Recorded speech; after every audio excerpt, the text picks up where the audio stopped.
totalmente aislada de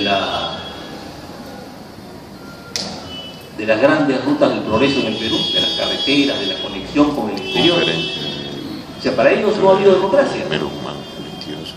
Un pueblo como Chuchis, en Ayacucho, donde empezó Sendero, o este pueblo donde asesinaron a los Ushurajay. Yo estaba leyendo la vez pasado un libro sobre Ushurajay. Para llegar, no se llega por vía, ni siquiera por vía de trocha, hay que caminar.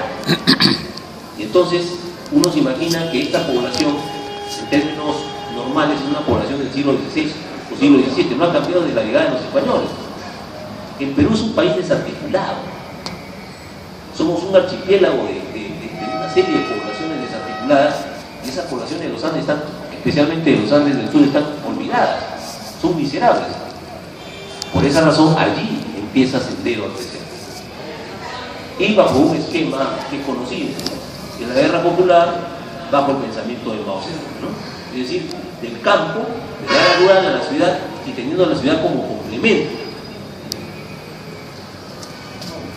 Cuando hablamos de la captura de Ismael Guzmán, tenemos entonces el elemento de un presidente activo, presente en la lucha, un Cid campeador. Él estaba adelante y detrás todo el aparato del Estado para luchar contra el terror. En segundo lugar, una legislación, y en tercer lugar, una estrategia. Esa estrategia condujo allá no hacer la política de tierra arrasada, sino atraerse a la población, al pueblo, para que colabore con las Fuerzas Armadas y sea posible comités de autodefensa, que rondas campesinas, que frene una muralla. Y es ahí cuando empieza la derrota del Congreso.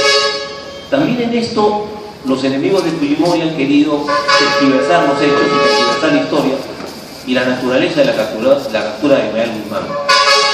Empieza Sendero Luminoso a caer cuando se atrapa a Guzmán. Falso. Sendero Luminoso empieza a caer luego de ese ascenso vertiginoso en la década de los 90 por culpa de Belaúnde y de García, porque se le frena en ese avance del campo a la ciudad, se le malogra la presencia en el campo al organizar a las masas campesinas a favor del Estado, al tener ya una política no tan absurda, tan burda de represión, las Fuerzas Armadas. Entonces Sendero tiene menos posibilidades. Entonces el esquema de fortalecerse en el campo, de hacer pases de apoyo, de crear una milicia popular, ya no le funciona. Y es por eso que cometen el error de pasar al complemento, a la ciudad, y pasar a tener presencia aquí, barata, y a cometer excesos y violencia que realmente termina por granjearle la empatía. Hay una reacción muy grande de parte de la población, y entonces se dan todas las condiciones para el acorralamiento de Ismael Guzmán. Entonces no es simplemente, con todo el respeto que se le pueda tener al FEIN y a los policías, gente muy inteligente, preparada para eso, sumamente profesional, pero actuando en un contexto del que hemos estado hablando. Eso es decir la verdad, eso es emplear la lógica. Claro, no esperemos esto de nuestros enemigos. Nuestros enemigos jamás van a decir, sí, es verdad, Ismael Guzmán fue capturado por el GEI, porque existía todo un... ¿Qué hubiera pasado si Ismael Guzmán hubiera estado en una casa en 1982?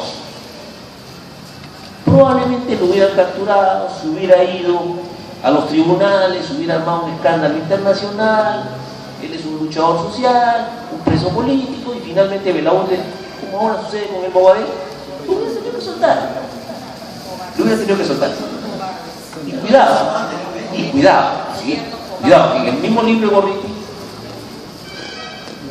está consignada la historia de que antes de iniciarse la guerra popular, cuando recién ingresa Belaúnde, estaban desarmados, o sea, no tenían, y esto lo podrá decir si viene el general González. Cuando termina la dictadura militar,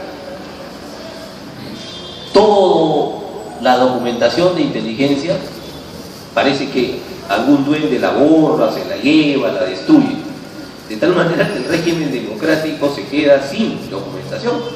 O sea, no se sabía quién era quién, porque las fuerzas represivas, la policía, los cuerpos de seguridad tienen documentación, tienen información. Yo sé quién es usted, dónde ha militado, por dónde anda, dónde ha viajado, ha ido a Cuba, ha estado profesando en una universidad de Huamanga, usted ha salido a Chile, usted ha tenido contacto con los colombianos, etcétera, etcétera. Están fichados. Todo eso terminó. Y entonces tuvieron simplemente los policías que recordar su acopio de información personal. Y ese acopio de información personal les permitió distinguir, digamos, entre todas las izquierdas, porque había varias izquierdas.